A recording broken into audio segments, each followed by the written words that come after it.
Hello दोस्तों, नमस्कार। एक बार फिर से स्वागत है आपके अपने यूट्यूब चैनल देव जी के ट्रिक्स में। तो दोस्तों, हम यहाँ पर डेली जो कि देख सकते हैं शाम को 6 बजे आपकी यूपी जी की क्लास होती है।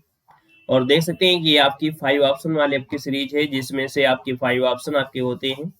और देखा जाए तो 2025 में इसी प्रकार के आपके प्रश्न पूछे गए हैं। यूपीएससी जो आपकी है वो 5 ऑप्शन वाले आपके क्वेश्चन अब आपके पूछने लगा है ना। तो यहाँ पर आप लोगों को डेली जुड़ना है शाम को 6 बजे, है ना। और शाम को 6 बजे आपको अपनी यूपी जी की कंप्लीट करना है। गुड इवनिंग, नमस्ते सभी को, जय हिंद, गुड इवनिंग। कैसे हैं आप सभी लोग? उम्मीद है आप लोग अच्छे होंगे, बेहतर होंगे, स्वस्थ होंगे, मस्त होंगे, जबरदस्त होंगे। और पढ़ाई अपनी करते रहिएगा, क्योंकि एग्जाम आपके, है ना, जैसे कि आपके आरओ का एग्जाम हो गया या आपकी जूनियर असिस्टेंट की एग्जाम हो गया, है ना, कभी भी आपकी डेट कंफर्म हो सकती है। तो इसलिए अपनी तैयारी बिल्कुल से ओके करिएगा, ठीक है। चलिए, गुड इवनिंग, चलिए इस पर सफल बनाएं, सभी को जय हिंद। तो चलिए फिर स्टार्ट करते हैं। सेशन को लाइक कर दीजिएगा, जितने लोग यहाँ पर जुड़े हैं एक बार सेशन को लाइक कर दीजिएगा। और ऑफलाइन देख रहे हैं तो ऑफलाइन भी सेशन को लाइक जरूर कर दीजिएगा, ठीक है। तो चलिए स्टार्ट करते हैं। पहला क्वेश्चन आपका दिया गया है और आपसे कह रहा है उत्तर प्रदेश की सबसे लंबी नहर आपकी कौन सी है। चलिए जवाब देना है। यहाँ पर आपसे कह रहा है फर्स्ट नंबर में कि उत्तर प्रदेश की जो सबसे लंबी नहर है वो आपकी कौन सी है। उत्तर प्रदेश की सबसे लंबी नहर जो आपकी है इनमें से कौन सी है। तो आप कहेंगे सर उत्तर प्रदेश की सबसे लंबी नहरों में आपकी आती है शारदा नहर। ऑप्शन नंबर आपका सी जिसका आ रहा है बिल्कुल सही जवाब हो जाएगा। शारदा नहर ये उत्तर प्रदेश की सबसे लंबी नहर है। क्वेश्चन नंबर आपका दिया है अगला और आपसे कह रहा है यहाँ पर क्वेश्चन है कि हथनी कुंड परियोजना किस नदी पर स्थित है। चलिए बताना है कि जो हथनी कुंड परियोजना है वो किस नदी पर स्थित है। यहाँ पर देखा जाए तो यमुना, रामगंगा, सरयू, गंगा, उपयुक्त में से कोई नहीं। यहाँ पर जो आंसर है यहाँ पर क्या होगा, तो आपका जवाब लगभग सभी का बिल्कुल सही आ रहा है। यहाँ पर याद रखिए यमुना नदी पर स्थित है और यह हरियाणा के यमुनानगर जिले में है। और यह एक कंक्रीट का बैराज आपका बना हुआ है। तो जिसका ऑप्शन आ रहा है फर्स्ट नंबर बिल्कुल सही हो जाएगा। और सिंचाई के लिए इस बैराज का निर्माण किया गया था 1996 में। कब? तो 1996 में सिंचाई के लिए इस बैराज का निर्माण किया था। और यहाँ पर अगले क्वेश्चन कराते हैं। क्वेश्चन आपसे अगला पूछा गया है और आपसे यहाँ पर दिया गया है 116 नंबर में और कह रहा है निम्न में से किस नदी को राष्ट्रीय जलमार्ग संख्या 1 के रूप में प्रयुक्त किया जा रहा है।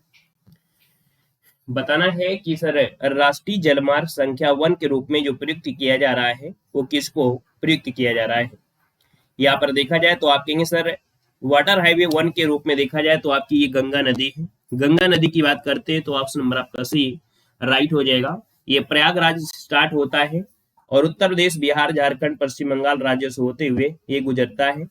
और देखा जाए तो आपकी कोलकाता तक आपका जाता है ना। तो आप कहेंगे कह सकते हैं कि जो जलमार्ग संख्या 1 है ना, ये जो आपकी है वो गंगा नदी में आता है और प्रयागराज से लेके हल्दिया तक आता है। ऑप्शन नंबर आपका बिल्कुल सही है, सी नंबर है राइट हो जाएगा। नेक्स्ट क्वेश्चन आपका दिया गया है और आपसे कह रहा है यहाँ पर क्वेश्चन कि माता टीला परियोजना स्थित है। जो माता टीला परियोजना है ये आपकी किस नदी पर है। आप कहेंगे सर यहाँ पर जो आंसर है ये उत्तर प्रदेश में तो है लेकिन कहाँ पर है, ललितपुर में है। और देखा जाए तो आपकी किस नदी पर है, तो आप कहेंगे सर बेतवा नदी। इसका आंसर जो आपका है बिल्कुल राइट हो जाएगा। और ये बेतवा नदी के बाएं किनारे पर बनी हुई है ना एक परियोजना है जो कि माता टीला है और ललितपुर में आपके स्थित है, याद रखिए। और बिजली बनाई जाती है, इससे बिजली बनाई जाती है। ऑप्शन नंबर आपका फर्स्ट राइट हो जाएगा। नेक्स्ट क्वेश्चन आपसे दिया गया है और आपसे कह रहा है उत्तर प्रदेश की सबसे पुरानी नहर कौन सी है। उत्तर प्रदेश की सबसे पुरानी नहरों में से किसका नाम आता है। चलिए बताइएगा सभी लोग, उत्तर प्रदेश की सबसे पुरानी नहर कौन सी है। यहाँ पर दे सकते हैं शारदा नहर, पूर्वी यमुना नहर, आगदा नहर, ऊपरी गंगा नहर, या इनमें से कोई नहीं। तो दोस्तों याद रखिए ये उत्तर प्रदेश की सबसे पुरानी नहरों में जो पूर्वी यमुना नहर है, ऑप्शन नंबर आपका बी। यहाँ पर याद रखिएगा जो ऑप्शन नंबर आपका बी दिया गया है कि आपकी पूर्वी यमुना नहर उत्तर प्रदेश की सबसे पुरानी नहर है। इसका निर्माण जो हुआ था ये 1830 में हुआ था। कब हुआ था? 1830 में हुआ था। और अगर पूछे इसका निर्माण किसने करवाया था तो आपकी शाहजहां ने। किसने? तो आपके शाहजहां ने इसका निर्माण कराया था। दोस्तों याद रखिएगा, ठीक है ना। यहाँ पर आगे बढ़ते हैं। क्वेश्चन आपसे अगला पूछा गया है और आपसे कह रहा है यहाँ पर क्वेश्चन 119 में उत्तर प्रदेश और मध्य प्रदेश राज्यों की जो संयुक्त राजघाट नदी घाटी परियोजना स्थापित की गई है वो किस नदी पर स्थापित की गई है? चलिए, मध्य प्रदेश और उत्तर प्रदेश की संयुक्त ये परियोजना है, जो कि राजघाट नदी परियोजना है ना, और एक अंतर राज्य परियोजना है। हम कह सकते हैं कि ये बेतवा नदी पर आपकी बनी है। बेतवा नदी, जो कि ऑप्शन नंबर आपका डी यहाँ पर राइट हो जाएगा। बेतवा नदी आपका आंसर है, राइट हो जाएगा। क्वेश्चन नंबर 120 है और आपसे कह रहा है कि फुल्लर झील भारत के किस राज्य में स्थित है? बताना है सर, जो फुल्लर झील है भारत के किस राज्य में स्थित है। 120 नंबर का जो ऑप्शन बनेगा वो राइट इनमें से क्या हो जाएगा, जो फुल्लर झील है। चलिए बताइएगा सभी लोग यहाँ पर, फुल्लर झील भारत के किस राज्य में है? यहाँ पर देखा जाए तो फुल्लर झील जवाब आ रहा है उत्तर प्रदेश में है, लेकिन कहाँ पर? तो आपके सर यहाँ पर देखा जाए तो उत्तर प्रदेश में जो आपका पीलीभीत है, तो पीलीभीत जिले में है, और इसे पयांगवती फुल्लर ताल या गोमताल के नाम से भी जाना जाता है। ठीक है, और माना जाता है कि गोमती नदी इसी झील से यहाँ पर आपकी निकली हुई है। यहाँ पर आपको ये पॉइंट आपको नोट कर लेना है। क्लियर है ना? और उत्तर प्रदेश के पीलीभीत जिले में पड़ता है, माधो टांडा के पास स्थित एक झील है, वहां से निकली है। यहाँ पर आंसर आपका सी बनेगा। नेक्स्ट क्वेश्चन आपसे दिया गया है और आपसे कह रहा है, यहाँ पर क्वेश्चन आपसे अगला है और आपसे कह रहा है, गोविंद बल्लभ पंत सागर कहाँ पर स्थित है? चलिए बताना है कि गोविंद बल्लभ पंत सागर जो स्थित है, ये आपके कहाँ पर स्थित है। देख सकते हैं, गोविंद बल्लभ पंत सागर जो है मिर्जापुर, ललितपुर, बुलंदशहर, सोनभद्र या इनमें से कोई नहीं। यहाँ पर देखा जाए तो आपका जो आंसर आ गया है, इनमें से क्या हो जाएगा? चलिए, यहाँ पर जो आपका आंसर है, लगभग काफी लोग जवाब दे रहे हैं, और आपका जो आंसर आ गया है और लगभग सभी का सही है। यहाँ पर आंसर आपका डी, ये सोनभद्र हो जाएगा। क्या हो जाएगा?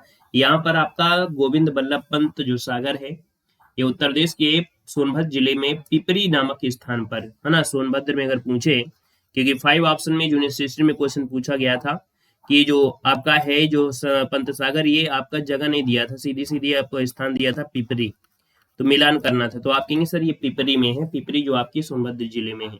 कौन सी नदी पर है? तो आप कहेंगे सर रिहंद नदी पर है, और इस बांध की जलाशय को गोविंद बल्लभ पंत सागर के नाम से जाना जाता है। अगर हम आपसे पूछे कि भारत की सबसे बड़ी कृत्रिम झील कौन सी है, तो सीधी सीधी बात है कि आप कहेंगे सर भारत की सबसे बड़ी कृत्रिम झील के रूप में भी आपकी यही गोविंद बल्लभ पंत सागर है, और इसका जो नाम है, ये उत्तर प्रदेश के पहले जो आपके थे मुख्यमंत्री, उन्हीं के नाम पर रखा गया है। आएगा नेक्स्ट क्वेश्चन के साथ। नेक्स्ट क्वेश्चन दिया गया है और आपसे कह रहा है, यहाँ पर क्वेश्चन है कि निम्न से किस नदी का तटवर्ती क्षेत्र अवनालिका क्षरण के लिए प्रसिद्ध है? देख सकते हैं कि आपके तटवर्ती क्षेत्र अवनालिका क्षरण के लिए जाना जाता है। यहाँ पर जो आपका आंसर है वो राइट इनमें से क्या हो जाएगा? चलिए जवाब देना है, और यहाँ पर देखा जाए तो आपकी अवनालिका क्षरण के लिए एक ही नदी है, चंबल डाकू, है ना, कहते हैं चंबल के डाकू। यहाँ पर जो आंसर है वो आपका डी नंबर, चंबल नदी, जो कि चंबल नदी राजस्थान में जो आपकी मिट्टी बड़ी कटाव वगैरह होती है, और अपने यूपी में देखा जाए तो इटावा साइड में, है ना, यहाँ पर देखने को मिलती है। तो यहाँ पर जो आपका आंसर है वो आपका डी नंबर है, राइट हो जाएगा। मिट्टी के जो कण होते हैं वो अलग हो जाते हैं, है ना, कहीं ना कहीं आपके सरिंद्र होकर ये तेजी से बहने लगते हैं, नालियां बन जाती हैं, गहरा गड्ढा हो जाता है, उसी बोलते हैं अनालिका। अगला क्वेश्चन यहाँ पर दिया गया है और आपसे कह रहा है, निम्न नगरों में से कौन गंगा के दाहिने किनारे पर आपका नहीं है? ये क्वेश्चन वेरी वेरी एमपी है, बहुत बार ये क्वेश्चन पूछा जा चुका है कि कौन सा शहर है जो गंगा नदी के बाएं तट पर आपका बसा हुआ है ना। तो बात तो वही हो गई, गंगा के दाहिने किनारे पर नहीं है, इसका मतलब बाएं किनारे पर होगा। और बाएं किनारे कौन सा है? यहाँ पर बाएं किनारे कौन सा है? कानपुर, प्रयागराज, वाराणसी या हरिद्वार। याद रखिए, ये जो आपका है वाराणसी, है ना, जो वाराणसी है ये गंगा के दाहिने किनारे नहीं है, बल्कि ये बाएं किनारे है। याद रखिए, ये जो आपका है वो बाएं किनारे स्थित है। ऑप्शन नंबर आपका सी राइट हो जाएगा। अगला क्वेश्चन आपका दिया गया और आपसे कह रहा है कि अर्जुन बांध नहर से लाभान्वित जिला कौन सा है? अर्जुन बांध से, जो अर्जुन बांध नहर है, इसे लाभ जो मिलता है वो किसको मिलता है? यहाँ पर आंसर देना है। तो याद रखिए, जो अर्जुन बांध बना है और इससे लाभ लेने वाला जो जिला है वो आपका हमीरपुर में से ऑप्शन आपका बी नंबर राइट हो जाएगा। जो हमीरपुर जिसको ऑप्शन आ रहा है बिल्कुल सही जवाब हो जाएगा, हमीरपुर बन जाएगा। नेक्स्ट क्वेश्चन आपसे दिया गया है और आपसे कह रहा है यहाँ पर क्वेश्चन कि निम्न में से कौन सा बांध है जो बेतवा नदी पर आपका बनाया गया है?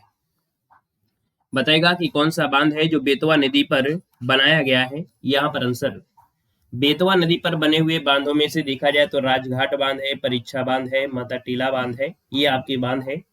और इन बांधों में से देखा जाए तो आपके ऑप्शन में जो होगा वो आपको आंसर देना है ना। बेतवा नदी में देखा जाए तो बेतवा नदी मध्य प्रदेश उत्तर प्रदेश राज्यों में बहती है, यमुना की उपनदी है। प्राचीन जो नदी थी आपकी बेतवा नदी को प्राचीन नाम जो था वेत्रवती कहा जाता था। मध्य प्रदेश की गंगा भी कहते हैं, याद रखिए बेतवा नदी को मध्य प्रदेश की गंगा भी कहते हैं। और इसका विंध्य संकलन पर्वत से इसका निर्माण भी हुआ है। तो यहाँ पर जो आपका आंसर आ गया है वो आपका आंसर सी यहाँ पर हो जाएगा, राजघाट बांध जिसका ऑप्शन आया है बिल्कुल सही हो जाएगा। सेशन को भैया अभी तक लाइक नहीं किया है आप लोगों ने, है ना, एक बार सभी लोग सेशन को भी लाइक करते हुए चलेंगे। चलिए एक बार सभी लोग सेशन को लाइक कर दीजिएगा, जितने लोग यहाँ पर जुड़े या ऑफलाइन देख रहे हैं, है ना, ये भी आपको फर्ज है, आप लोग सभी लोग साथ में लाइक से करते चलिएगा। यहाँ पर अगला क्वेश्चन आपके सामने और आपसे कह रहा है, यहाँ पर क्वेश्चन है कि परीक्षा बांध किस नदी पर स्थित है। बताइएगा जो परीक्षा बांध है वो किस नदी पर आपका 126 नंबर आपसे दिया है। और परीक्षा बांध की बात करते हैं तो ये परीक्षा बांध आपको मिलेगा झांसी जिले में परीक्षा कस्बे में, ठीक है, झांसी जिले में परीक्षा कस्बा है, वहां पर परीक्षा बेतवा नदी पर बना हुआ है बांध। और देखा जाए तो आपका जो झांसी और कानपुर का राष्ट्रीय राजमार्ग संख्या 25 इसी में आपका है। तो यहाँ पर जो आपका आंसर आ गया है वो राइट इनमें से क्या हो जाएगा, तो आपकी सर परीक्षा बांध बना है बेतवा नदी, ऑप्शन आपका सी बिल्कुल सही हो जाएगा। नेक्स्ट क्वेश्चन आपसे दिया गया है और आपसे कह रहा है कि पूर्वी यमुना नहर का जो निर्माण है सर्वप्रथम किसने कराया था। पूर्वी यमुना नहर का जो निर्माण है वो किसने करवाया था। अभी ऐसा क्वेश्चन अभी आपको पढ़ने को मिला था, आपने पढ़ाया भी था कि जो सबसे पुरानी नहरों में नाम आता है वो पूर्वी यमुना नहर का नाम आता है, और इसका निर्माण जो करवाया था वो आपकी शाहजहां ने करवाया था, है ना, शाहजहां ने करवाया था। दोस्तों याद रखिएगा, शुरुआत हुई थी इसकी 1631 में और काफी दिनों बाद इसका पूरा हो चुका था, तो इसलिए ऑप्शन नंबर आपका जो बनेगा वो आपका बी नंबर राइट हो जाएगा। नेक्स्ट क्वेश्चन में आते हैं। क्वेश्चन नंबर आपसे अगला पूछा गया है और 128 नंबर आपसे कह रहा है यहाँ पर क्वेश्चन है कि आगरा नहर को किस नदी से निकाला गया है। आगरा नहर को किस नदी से निकाला गया है, यहाँ पर आंसर देना है।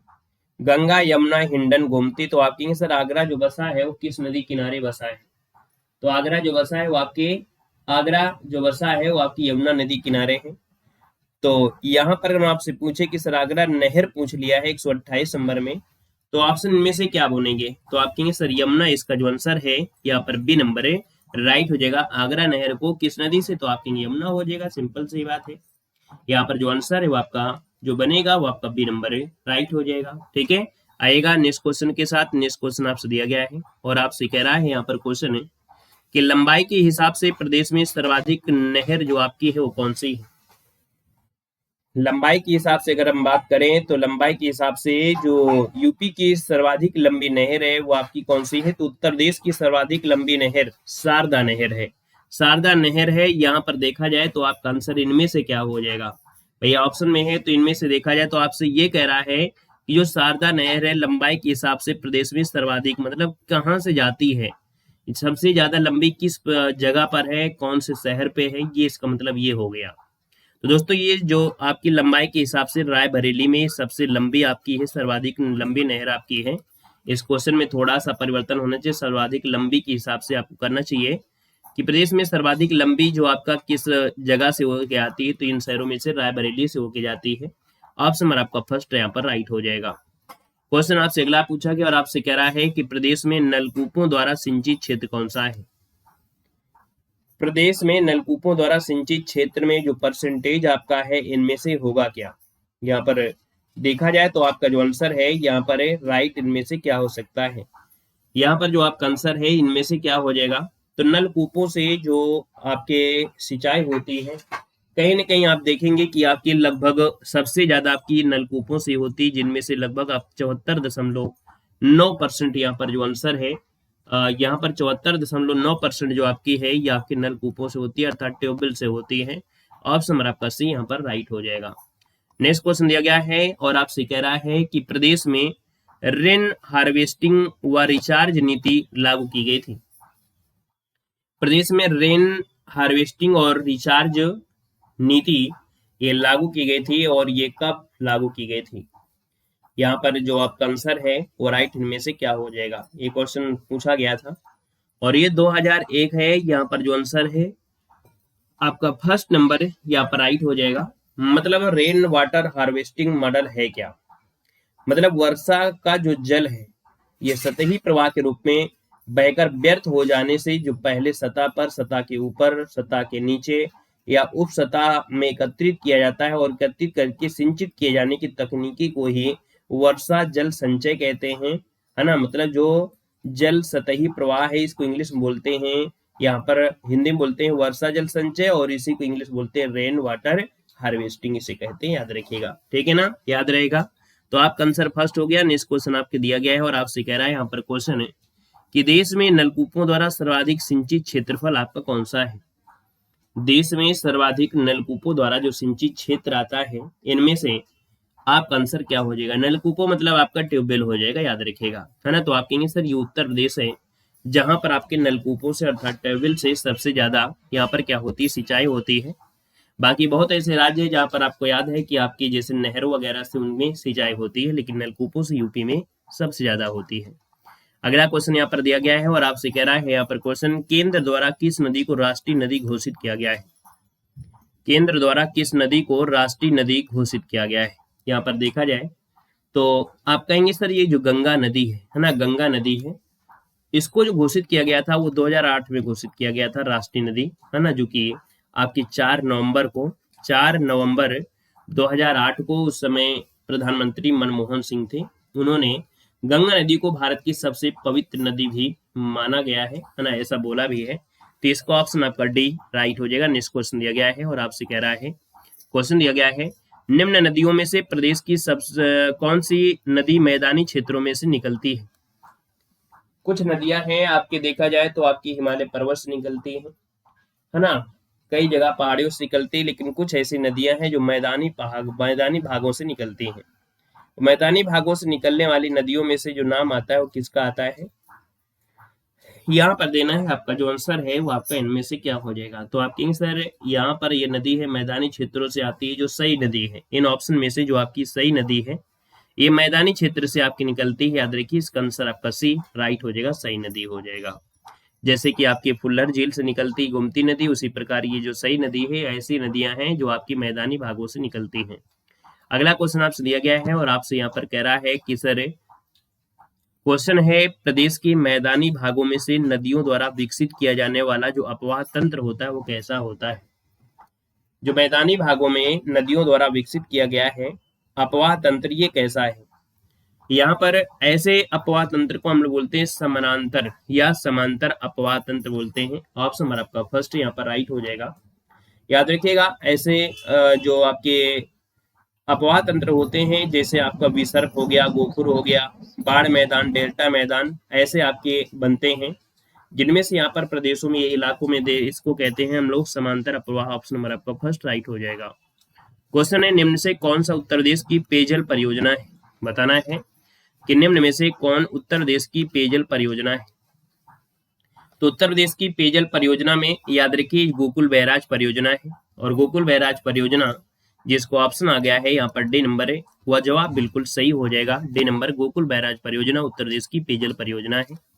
क्वेश्चन आपसे अगला पूछा गया है, निम्न में से कौन सी यमुना की सहायक नदी नहीं है? यमुना की सहायक नदियों में से बेतवा, केन, चंबल, है ना, ये सब आती हैं।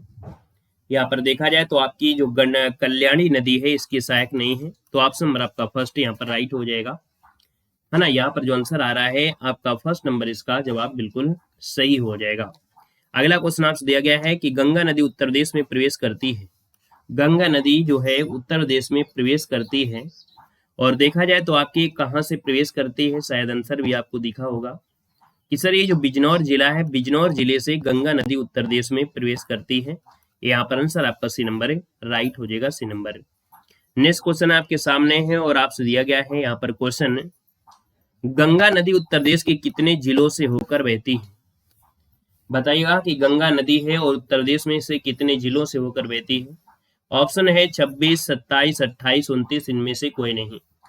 तो कोई ना कोई एक तो ऑप्शन सही होगा और उस एक ऑप्शन को आपको जवाब देना है, वो भी कमेंट बॉक्स में कमेंट करके आपको बताना है कि सर जो गंगा नदी उत्तर प्रदेश के कितने जिलों से होकर बहती है। बाकी जितना आपको आ रहा हो इसके बारे में वो आप लोग अपना छाप दीजिएगा, कमेंट बॉक्स में भर दीजिएगा, ठीक है ना। आज के लिए इतना रखते हैं। सेशन को लाइक करिएगा, पहली बार जुड़े हैं तो चैनल को सब्सक्राइब भी कर लीजिएगा। हमारे ऐप से नहीं जुड़े हैं तो हमारे ऐप से जुड़ सकते हैं। देव जी के ट्रिक ऐप है, वहाँ पर आपको पीडीएफ वगैरह है, फ्री पीडीएफ भी है, काफ़ी कंटेंट आपको फ्री मटेरियल प्रोवाइड किया गया है, तो वहाँ पे आप जुड़ सकते हैं। बाकी आपकी पीडीएफ भी, आपको यूपी जीके की पीडीएफ भी है, जहाँ पर थ्योरी है, करंट है, ये सब चीज़ें आपको वहाँ पर अवेलेबल है। तो चलिए मिलते हैं नए सेशन में। धन्यवाद सभी को। जय हिंद, वंदे मातरम।